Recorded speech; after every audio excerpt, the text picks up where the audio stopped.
Hey everyone, and welcome back to our channel. Today, we're going on an amazing adventure back in time to explore one of the most important inventions ever, the printing press. Can you imagine a world without books, magazines, or even the posters on your wall? It's hard, right? Well, for a very, very long time, that's exactly what the world was like. Before the printing press, if you wanted a copy of a book, someone had to write it out completely by hand. That's right, every single letter, every single word, every single page. These special writers were called scribes, and they often worked in quiet rooms called scriptoriums. They used feathers called quills and ink made from things like soot or crushed berries. It was slow, hard work. A single book could take months or even years to copy. Because it took so long, books were super rare and incredibly expensive. Only very wealthy people, like kings and queens, or large institutions like monasteries, could afford to own them. Knowledge was locked away, accessible to only a few. But people are clever, and they were always looking for a better way. In places like China and Korea, inventors had already been experimenting with printing for centuries. Around the 8th century, they developed something called woodblock printing. They would carve an entire page of text and pictures onto a single block of wood, backward, like a stamp. Then, they'd cover it with ink and press it onto paper. Voila, a printed page.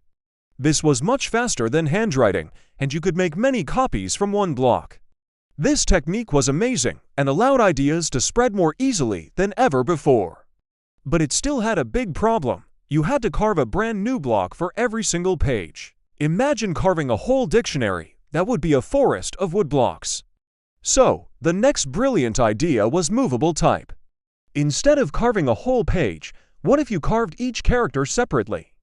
In the 11th century, a clever man in China named Bai Sheng created movable type out of baked clay.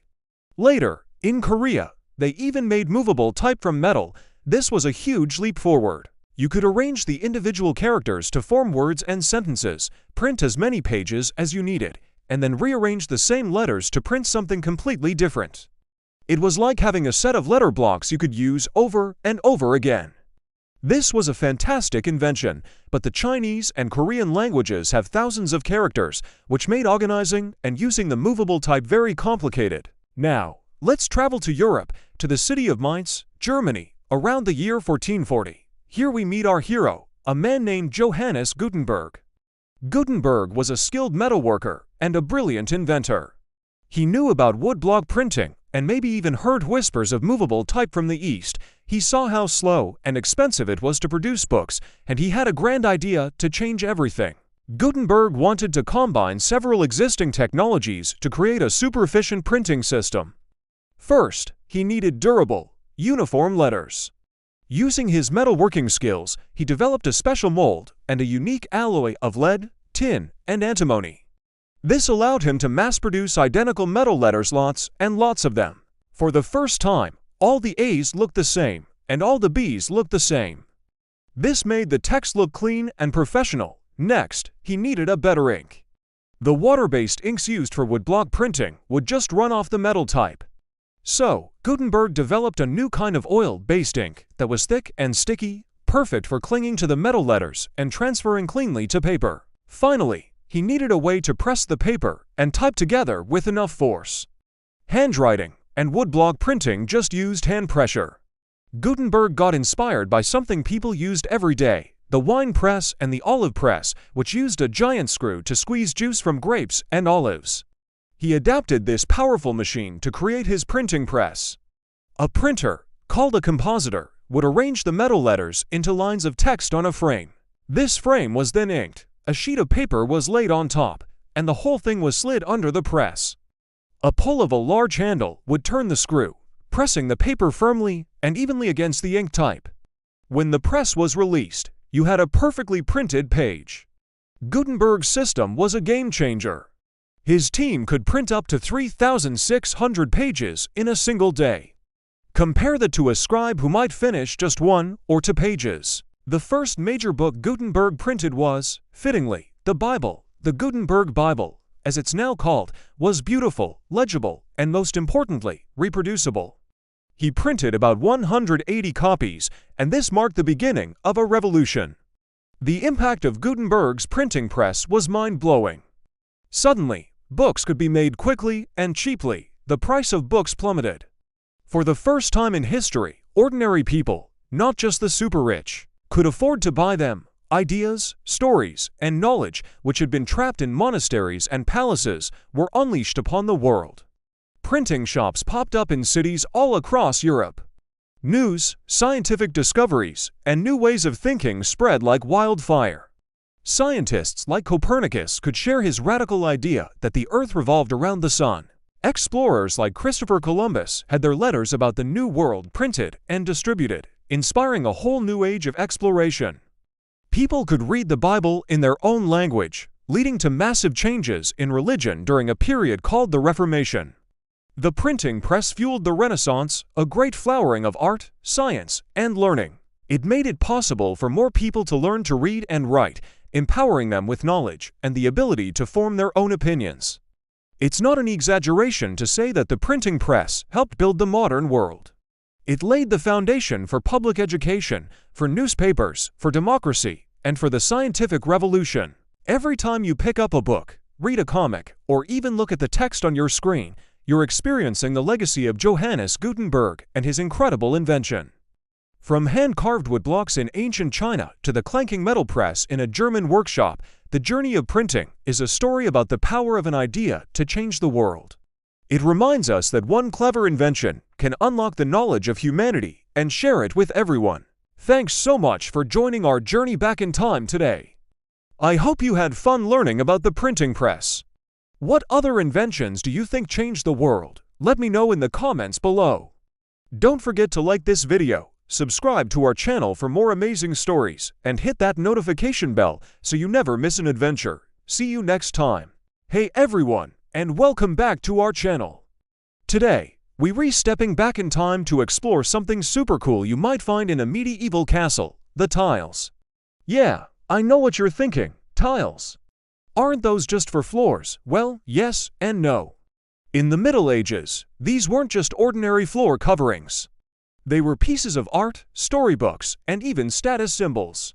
So grab your imaginary torches, because we're about to uncover the secret history hidden right under our feet in a medieval castle. Let's go! Before we dive into the juicy stories, let's talk about how these amazing tiles were made. Imagine a medieval artisan, like a potter.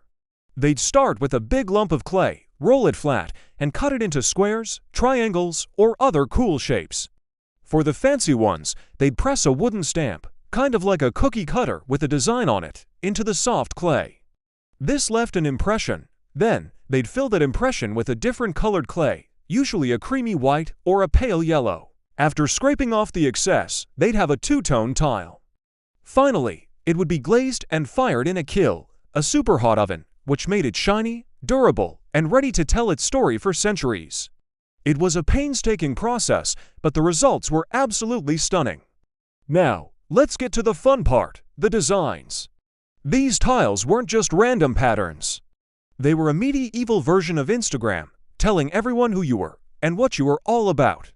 The most common designs you'd see were heraldic symbols. Think of coats of arms, lions, eagles, fleurs de lis, and all sorts of other powerful imagery. A nobleman might pave his great hall with tiles showing his family's crest, mixed with the crest of the royal family. This was a clever way to show off his loyalty to the king, and also remind everyone visiting just how important and well-connected he was. It was like tagging your most powerful friend in a post. So next time you see a tile with a lion on it, remember, you're not just looking at a pretty picture. You're looking at a statement of power and allegiance from hundreds of years ago. But it wasn't all about showing off your family crest. Many tiles told stories from the Bible. In a time when most people couldn't read or write, these floor tiles were like a graphic novel laid out at their feet. You could find scenes from the life of Jesus, stories of saints, or even dramatic tales from the Old Testament like Adam and even the Garden of Eden.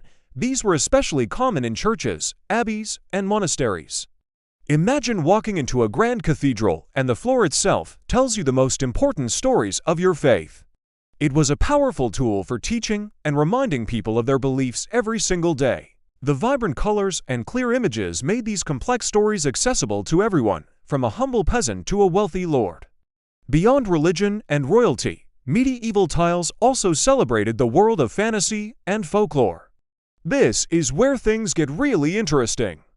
You'd find tiles decorated with mythical beasts right out of a fantasy book. We're talking about griffins, which are part lion and part eagle. Dragons, breathing fire and looking fearsome. And even strange hybrid creatures with the head of a man and the body of a beast. These weren't just scary monsters, they often had symbolic meanings. A griffin might represent a combination of earthly power and divine vision, while a dragon could symbolize chaos or a powerful enemy to be overcome. These fantastical creatures fired up the medieval imagination and added a layer of magic and mystery to the castle environment. It's like they were living in their own version of Game of Thrones. Let's not forget about the people and their daily lives. Some of the most charming tiles show us glimpses of medieval society. You might find a tile depicting a knight in full armor on his warhorse, ready for a joust. Another might show a musician playing a lute or a harp, providing entertainment in the Great Hall. There were also tiles showing people hunting with falcons, a popular sport for the nobility, or even simple scenes of farmers working in the fields.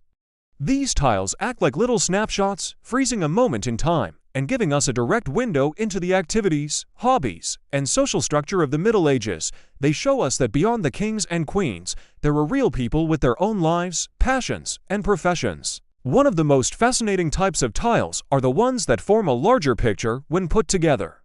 These are called mosaic tiles. Imagine a giant puzzle made of hundreds, sometimes thousands, of individual ceramic pieces. When assembled, they could create a massive, breathtaking scene. One of the most famous examples is the Tring tiles, which show scenes from the childhood of Jesus. When you put them all together, you get this beautiful, flowing narrative. Castles and cathedrals would use these mosaics to create huge, impressive displays on the floor of their most important rooms. It took incredible skill and planning to design and lay these out correctly. It was the ultimate centerpiece, a true work of art designed to awe and inspire anyone who saw it. So, where did all this tile-making knowledge come from? While England and France became famous for their decorative tiles in the later Middle Ages, the tradition has much deeper roots. The Romans were masters of mosaics, and after the Roman Empire fell, the techniques were kept alive and developed further in the Byzantine Empire and the Islamic world. The intricate geometric patterns you see in places like the Alhambra in Spain had a huge influence on European design. As trade and cultural exchange grew, especially during the Crusades, these ideas traveled back to Europe. European artisans then blended these influences with their own local styles, creating the unique heraldic, religious, and narrative tiles we've been talking about. It's a great example of how ideas travel and transform across cultures. But what happened to all these beautiful tiles? Suddenly, over time, many of them were lost. During the Reformation in the 16th century, many churches and monasteries were destroyed or repurposed, and their decorative elements, including the tiles, were torn up. Later, changing fashions meant that old medieval floors were covered over with newer materials like stone flags or wooden floorboards. For a long time, these hidden gems were forgotten. It wasn't until the 19th century, during the Gothic revival, that people started to appreciate medieval art again. Archaeologists and historians began uncovering these floors, carefully piecing together the fragments and rediscovering the incredible stories they told. It's thanks to their work that we can study and admire these artifacts today. So, the next time you visit a castle, a museum, or even look at pictures of one online, don't just look up at the towering walls and grand ceilings. Look down at the floor. You might just find one of these incredible storybook tiles. Each one is a tiny piece of history, a work of art, and a clue to understanding the people who lived, worked, and prayed there so long ago. They show us what was important to them, their faith, their family, their power, and their imagination.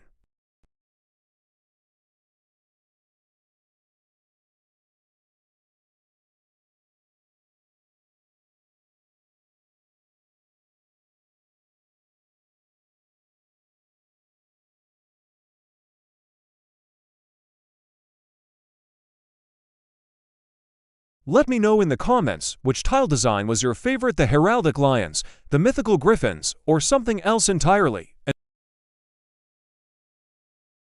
Hey everyone, and welcome back to our history adventure.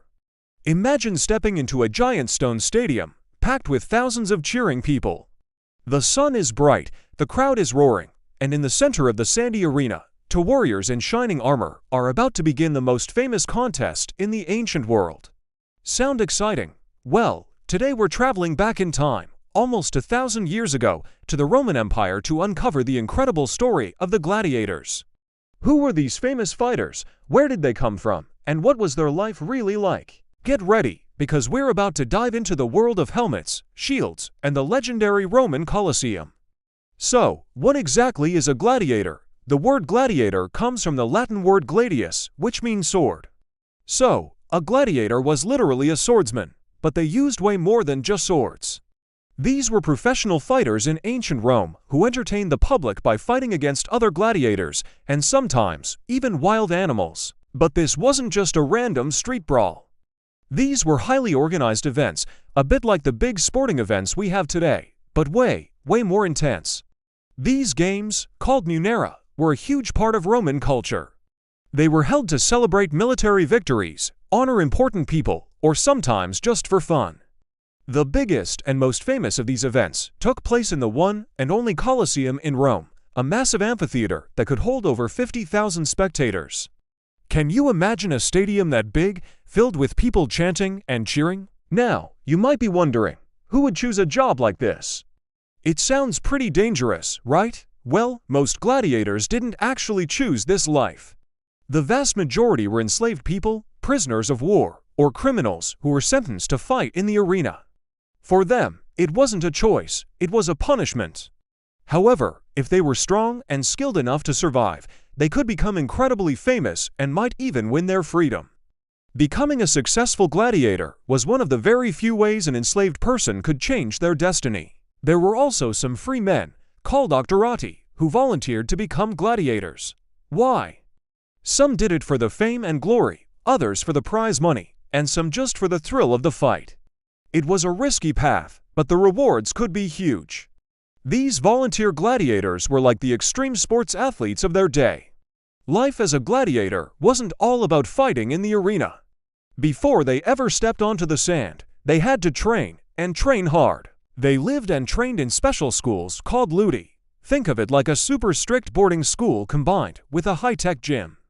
These schools were run by a man called a lanista, who was basically the owner, coach, and manager of the gladiators all rolled into one. Inside the ludi, gladiators lived in small cells, but their days were filled with intense physical training. They learned how to use different weapons, practiced combat techniques, and worked on their strength and endurance. They were also fed a special diet, which was mostly vegetarian. Archaeologists have found that gladiators ate a lot of barley, beans, and dried fruit. This high-carb diet helped them build muscle and a layer of fat, which actually helped protect them from minor cuts and injuries during a fight. They even had doctors to patch them up after training. One of the coolest things about gladiators is that there wasn't just one type. There were many different categories of gladiators, each with their own unique set of armor and weapons. This made the fights more interesting, like a game of rock, paper, scissors with swords and nets. For example, there was the Murmillo, often called the Fishman because he wore a helmet with a fish-like crest. He carried a large, rectangular shield called a scutum and a short sword, the gladius. His opponent was often the Thrax or Thracian, who had a smaller, square shield and a curved sword called a sica, which was perfect for getting around an opponent's shield. Then there was the famous Retiarius, the net fighter. This gladiator was very lightly armored, wearing just an arm guard and a shoulder guard. His weapons were a weighted net, a trident, and a small dagger. He would try to trap his heavily armored opponent in the net and then move in with the trident. Each combination of fighters created a different kind of spectacle, requiring different strategies and skills. It was a true test of a fighter's ability to adapt. So what happened on the day of the games? It was a huge spectacle that often lasted all day. The morning might start with parades and presentations. The gladiators would march into the arena in a grand procession, wearing elaborate costumes. They'd salute the emperor or the person sponsoring the games, a moment filled with drama and tension. After the opening ceremonies, the entertainment would often begin with wild animal hunts called venations, Romans would see exotic animals from all over the empire, like lions, tigers, and elephants. Following the animal hunts, the main event would begin, the gladiator contests. When two gladiators fought, the fight wasn't always to the death. Remember, gladiators were expensive to train and house, so a lanista didn't want to lose his valuable investment. Fights were usually overseen by a referee. A gladiator could surrender by raising a finger, signaling that he had been defeated. When a gladiator was defeated, his fate was often in the hands of the crowd and the sponsor of the games. The crowd would shout and wave. A thumbs up or thumbs down gesture is a famous image we have, though historians are still debating exactly what the gestures meant. Some think thumbs down actually meant swords down, meaning to spare the loser, while a thumb pointed towards the throat might have signaled the opposite. The final decision, however, rested with the editor, the sponsor of the games. If the defeated gladiator had fought bravely, he was often spared to fight another day. Being spared was called missio. A gladiator who survived many fights could become a superstar. They were celebrities, like modern-day athletes. Their faces appeared on pottery and mosaics, and kids even played with gladiator action figures made of clay. A gladiator who earned his freedom would be awarded a wooden sword called a rudis, a symbol that his fighting days were over. Not all gladiators were men, although much rarer. There were also female gladiators, known as gladiatrices. We don't know as much about them because historical records are few, but we have found inscriptions and even a stone carving from Halicarnassus in modern-day Turkey that shows two female gladiators named Amazon and Achillea. The carving shows them fighting with swords and shields, dressed just like their male counterparts. They fought each other, and their appearance in the arena would have been a special, and probably very popular, novelty for the Roman audience. It shows that the world of the gladiators, while dominated by men, had a place for brave and skilled women too. The age of the gladiators lasted for nearly 700 years, but it couldn't last forever. As the Roman Empire changed, so did its values. The rise of Christianity, which preached peace and compassion, played a big role in the decline of the games. The new religion viewed the bloody spectacle as cruel and immoral. The games were also incredibly expensive to host, and as the empire faced economic problems, it became harder to justify such extravagant entertainment. The last known gladiator fight in the city of Rome took place around the year 400 AD. Slowly, the great arenas like the Colosseum fell silent, and the era of the gladiator came to an end. Today, the story of the gladiators continues to fascinate us. They represent a world of incredible bravery, harsh reality, and spectacular entertainment. They were enslaved people, criminals, and volunteers who, for a brief time, could become heroes in the eyes of thousands. They show us a side of Roman culture that was both brutal and complex. When we look at the ruins of the Colosseum today, we can almost hear the roar of the crowd and picture the clash of swords on the sand. The gladiators may be gone, but their legend lives on as one of the most powerful stories from the ancient world. Thanks so much for joining me on this journey back in time. If you enjoyed learning about the gladiators, don't forget to hit that like button and subscribe for more history adventures. See you next time. Hey everyone, and welcome to a super special journey back in time. Today, we're not just reading history books. We're going on an adventure to one of the most amazing places in the world, ancient Egypt. Imagine a land of golden sands, a mighty river, and towering pyramids that touch the sky. And ruling over this incredible land were powerful kings and queens called pharaohs. We're going to uncover their secrets one by one, as if we're flipping over magical history tiles. Are you ready to discover the stories hidden beneath the sand? Let's get started. Our first tile flips over to reveal a powerful figure. This is Narmer, a name you might not know, but he's super important. Think of him as the very first hero in our story. Way back, over 5,000 years ago, Egypt was split into two parts, Upper Egypt in the south and Lower Egypt in the north. They were like two separate teams. Narmer was the king, who brought these two teams together to form one big, strong kingdom. We know this from an amazing artifact called the Narmer Palette, a carved stone slab that shows him wearing the crowns of both lands. It's like a comic book from ancient times telling the story of Egypt's birth. By uniting Egypt, Narmer set the stage for thousands of years of incredible history. He was the one who started it all. Let's flip our next tile. Look! It's a pharaoh who was also an incredible architect. This is Djoser. Djoser wasn't just a king, he was a dreamer. He wanted a tomb that was more magnificent than anything built before. He asked his genius advisor, Imhotep, to build something truly special. And what did they create? The Step Pyramid. Before Djoser, pharaohs were buried in simple, flat-top tombs called mastabas. But Imhotep had a brilliant idea. Why not stack several of these mastabas on top of each other, each one smaller than the one below? The result was the world's first ever pyramid, a giant staircase to the heavens. This wasn't just a tomb, it was a revolution in building. It was the beginning of the Pyramid Age, all thanks to Djoser's grand vision. Now for our third tile. This one reveals a face you might recognize. It's Khufu, the pharaoh behind the most famous pyramid of all, the Great Pyramid of Giza. Can you imagine building something so massive? It is the only one of the 7 wonders of the ancient world that is still standing today. For thousands of years, it was the tallest man-made structure on Earth. It's made of over 2 million stone blocks, each weighing more than an elephant. How did they do it?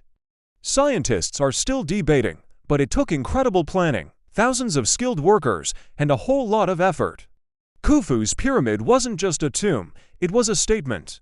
It showed the world the power, wealth, and genius of ancient Egypt. It's a monument that still fills us with wonder today. Time to flip another tile, and this one shines with a special kind of power. We see a pharaoh who wasn't a king, but a queen. Meet Hatshepsut, one of the most powerful women in history. After her husband died, the next pharaoh was just a little boy, so Hatshepsut stepped in to rule. But she didn't just rule as a queen, she declared herself a full-fledged pharaoh. She even wore the traditional pharaoh's kilt and the false beard, symbols of royal power. But she wasn't just about looking the part. Her reign was a time of peace and great prosperity. She focused on building magnificent temples, like her stunning mortuary temple at Deir el-Bahari, and she sent trading expeditions to faraway lands, bringing back amazing treasures. Hatshepsut proved that a woman could be one of Egypt's greatest leaders. Let's see what our next tile holds. Oh, this one is interesting. The image seems to have been changed. This is Akhenaten, a pharaoh who tried to completely change Egypt. Before him, Egyptians worshipped many gods, like Ra the sun god, and Osiris the god of the underworld. But Akhenaten said there was only one god to be worshipped, the Aten, represented as the disk of the sun. He changed his own name to Akhenaten, meaning servant of the Aten, and he even built a whole new capital city, dedicated to his new religion.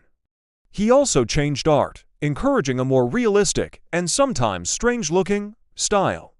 This was a massive shakeup, but his changes didn't last. After he died, Egypt quickly went back to its old ways and old gods. Now for a tile that glitters with gold. This is probably the most famous pharaoh of all, even though he was just a boy. It's Tutankhamun, the boy king. He became pharaoh when he was only 9 years old. He didn't rule for very long and died when he was still a teenager.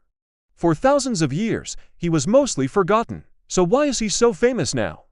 Because in 1922, an archaeologist named Howard Carter discovered his tomb, almost completely untouched. Inside, it was filled with thousands of breathtaking treasures, golden chariots, sparkling jewelry, and his incredible solid gold burial mask. Finding his tomb was like opening a time capsule. It gave us a perfect glimpse into the dazzling world of the pharaohs and made Tutankhamun a superstar all over the world. Let's flip one more tile for today. This one shows a true warrior king, a great builder, and a leader who reigned for a very, very long time. This is Ramesses II, also known as Ramesses the Great. He ruled for an incredible 66 years. He was a brilliant military leader who fought in famous battles like the Battle of Kadesh. But he was also a builder on a massive scale. He built more temples and monuments than perhaps any other pharaoh. You can see his giant statues all over Egypt. The most famous are the 4 colossal statues of him sitting in front of his temple at Abu Simbel. He wanted to make sure that his name and his legacy would never be forgotten, and he succeeded. Ramesses the Great is remembered as one of the most powerful and impressive pharaohs to ever rule Egypt. What an incredible adventure through time! From Narmer uniting the kingdom to Ramesses the Great building his giant temples, each pharaoh left their own unique mark on history. These tiles we've flipped over today are just a few of the amazing stories that ancient Egypt has to tell. The pyramids they built, the gods they worshipped, and the lives they lived continue to fascinate us thousands of years later. It's a reminder that history isn't just about dates and names. It's about incredible people and their amazing achievements.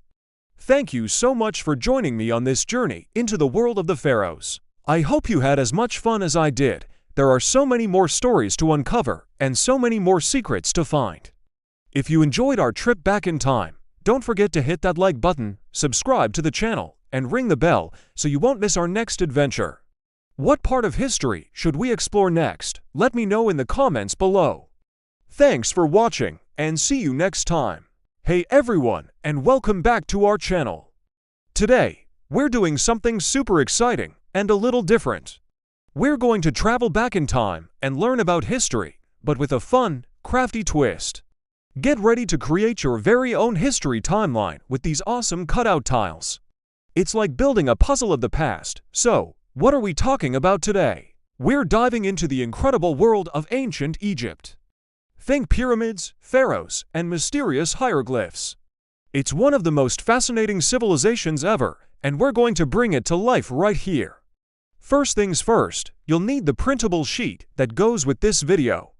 You can find the link in the description below. Go ahead and print that out. You'll see a bunch of squares, or tiles, each with a picture and a little bit of text.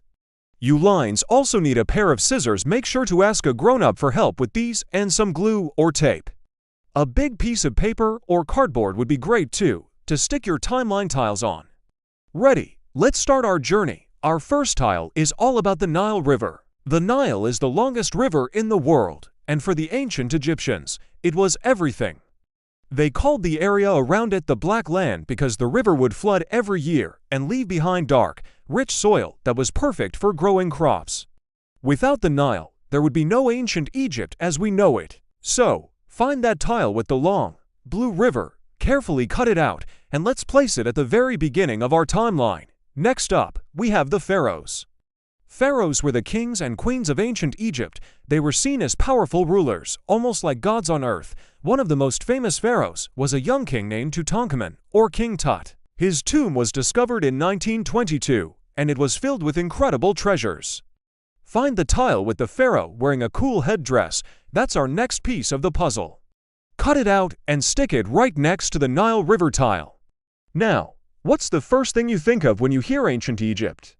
I bet it's the pyramids. The Great Pyramid of Giza is one of the 7 wonders of the ancient world. These massive structures were built as tombs for the pharaohs.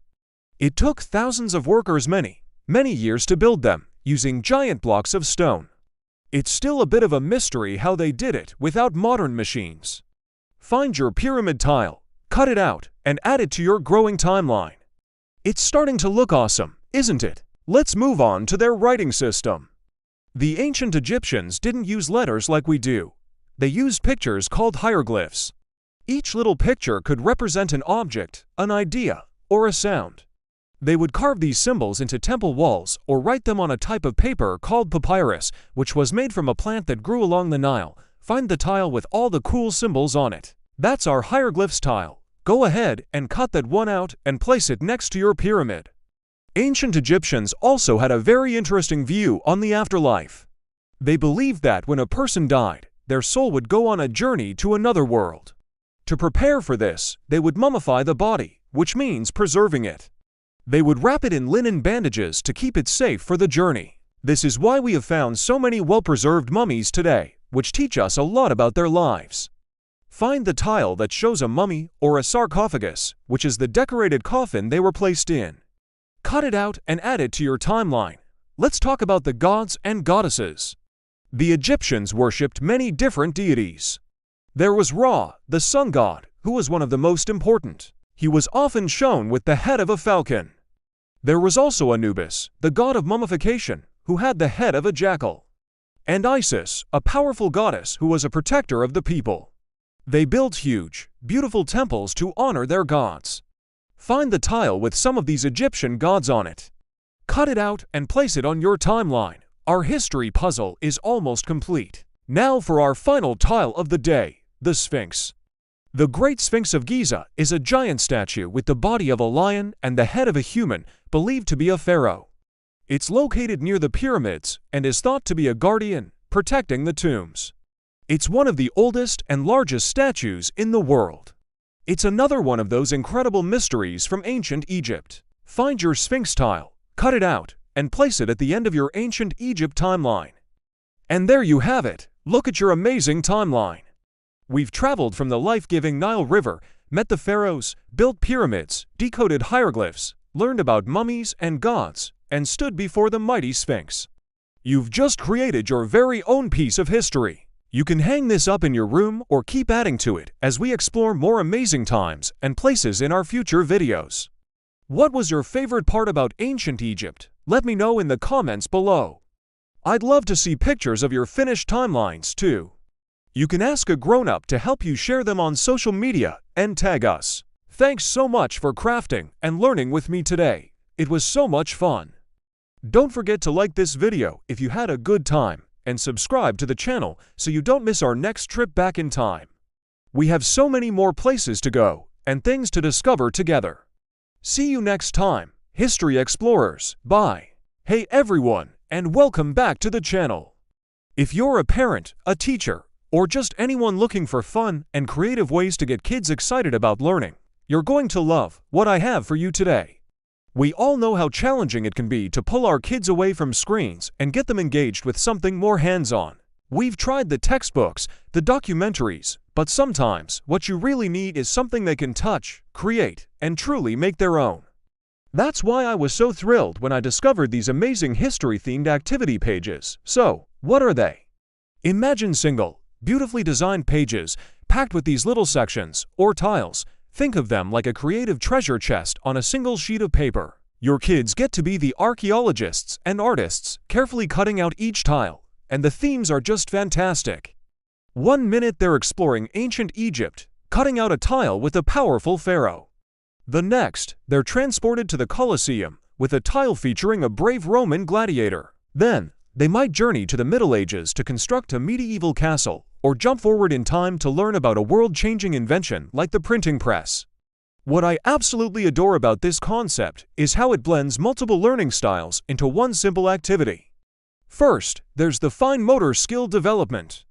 The act of carefully cutting along the lines is huge for little hands. It builds dexterity, concentration, and patience skills that are crucial for writing and so many other things. It's a quiet, focused activity that can be incredibly calming and rewarding for a child. They're not just passively consuming information, they are physically interacting with it. Then, of course, there's the history. Each tile is a conversation starter. It's a visual hook that sparks curiosity. When your child cuts out the gladiator, they're going to ask, "Who is this? What did they do? Why are they dressed like that?" This is where the real magic happens. It opens the door for you to share stories and fascinating facts. It's not a lecture, it's a chat. You can talk about what life was like in ancient Rome, what the Colosseum was used for, and the difference between history and what we see in the movies. It makes history feel less like a list of dates and names and more like a collection of incredible stories about real people and places. Let's take the medieval castle tile, for example. As they cut it out, you can talk about why castles were built on hills, what a moat was for, and who lived inside. You can talk about knights, kings, and queens. This isn't just a picture of a castle anymore. It becomes a gateway to an entire world of imagination and learning. They're not just learning about the structure. They're learning about the society, the culture, and the way people lived, and the variety is key. By having pharaohs, gladiators, castles, and inventions all available, you're covering huge spans of human history in a way that feels exciting and manageable. It's like a greatest hits of history, presented in these bite-sized, engaging little tiles. One day can be an ancient civilization's day, the next can be a great inventions day. You can tailor the activity to what your child is currently learning in school or to whatever topic sparks their interest the most. Now, you might be thinking, okay, we cut them out, then what? And this is another reason I think this idea is so brilliant. The journey doesn't end with the cutting. These tiles become building blocks for countless other creative projects. You can create a massive historical timeline on a long roll of paper. Kids can glue their tiles in chronological order, from the pharaohs of ancient Egypt all the way to the printing press and beyond. This visually represents the flow of time in a way that is so much easier for a child to grasp than just reading dates in a book. They can see how one era led to another, or how about creating a history scrapbook? Each page could be dedicated to a different civilization or time period. They can glue in their Roman gladiator tile and then draw their own version of the Colosseum around it. They could write a few simple facts they learned, or even make up a short story about their gladiator. It becomes a personal, creative portfolio of their learning journey. They'll have a book that they made themselves, filled with their own work, which fosters an incredible sense of pride and ownership over their education. You could also use them for sorting games. Mix up all the tiles and have your kids sort them by category. Put all the people in one pile, all the buildings in another. Or, for a more advanced challenge, sort these by time period. It turns learning into a fun game. You could even use them as story prompts. Pick a tile at random, say, the printing press, and have your child tell you a story about its inventor, Johannes Gutenberg. What was he thinking? How did his invention change the world? It encourages creative thinking and storytelling skills, which are just as important as memorizing facts. The possibilities are truly endless, and that's the beauty of open-ended activities like this. It's not a one-and-done toy. It's a tool that can be used over and over again in new and imaginative ways. It grows with your child. Younger kids might just enjoy the cutting and gluing, while older kids can engage in deeper research, writing, and more complex projects. It's an activity the whole family can get involved in. Imagine spending a weekend afternoon, all gathered around the table, a pile of colorful tiles in the middle, everyone chatting, creating, and learning together. Those are the moments that really stick. These simple paper tiles are more than just a craft, they are a launchpad for discovery.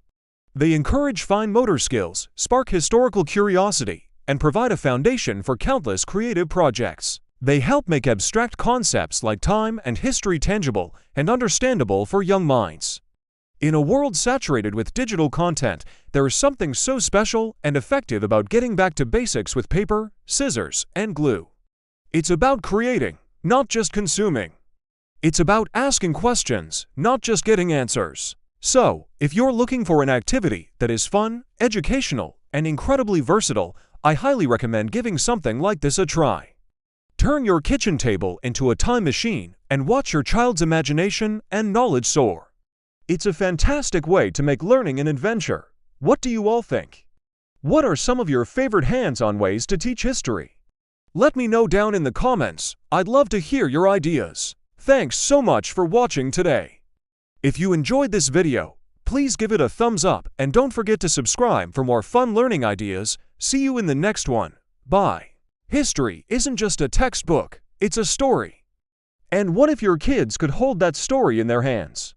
Today, we're talking about an amazing, simple, and creative learning tool, history-themed cutout tiles. These are single activity sheets packed with different historical figures, buildings, and objects. Kids cut them out, and suddenly they're in charge of the past. Let's dive into what these are, why they're so powerful for learning, and all the cool things you can do with them. So, what exactly are we looking at? Imagine one page of paper. On it, you'll find 8, 10, maybe 12 separate illustrations or tiles. One tile might be a pharaoh with a detailed headdress. Next to it, a Roman gladiator with a shield and sword. Then, a medieval castle with turrets or a Viking longship. You might see inventions like Gutenberg's printing press or a steam engine. The key is they are self-contained. One sheet could be ancient civilizations, another medieval times, another great inventions. They're designed to be printed, cut out along the dotted lines, and the adventure begins. These aren't just paper dolls, they're packed with educational benefits. Let's break down their superpowers. First up is tactile learning. The simple act of cutting improves fine motor skills and hand-eye coordination. It transforms a flat image into a 3D object they own, something real they can touch and move around. It takes history off the page and puts it directly into their hands, which for many kids is how information really sticks. Next, storytelling and imagination. A tile is a character or a prop. Kids naturally start creating narratives. The pharaoh is visiting the castle, but the gladiator is defending the gate. This is play-based learning at its absolute best. They're internalizing historical concepts through story, creating their own worlds, and making personal connections with figures from long ago. They aren't just memorizing facts, they're living them out through play. And then there's connections and timelines. Lay the tiles out on the floor. Ask, which came first, the Roman or the knight? You're building chronological understanding and helping them see how one era leads to another. This visual, hands-on method of creating a timeline is so much more effective than just looking at a chart in a book. They can physically move the pieces around, debate their order, and see the flow of history unfold. Finally, these tiles are amazing for sparking curiosity. That weird printing press tile becomes a question. How did that work? Or who is this person? It's a perfect visual launchpad for a conversation, a trip to the library, or watching a short educational video together. The tile makes an abstract concept concrete and gives them a reason to ask why. Which is the first step to any real learning. Okay, they're cut out. Now what? The fun is just getting started. Here are 5 awesome ways to use them beyond just cutting. First, the diorama dash. Grab a shoebox, some markers, and whatever craft supplies you have. Kids can create a backdrop and stage a scene from history. Make an Egyptian desert with a blue paper river, draw some pyramids in the background, and have the pharaoh tile standing right in the front. It's a mini museum exhibit they create themselves. Second, the timeline on the wall. Get a long strip of paper and tape it to a wall or lay it across the floor.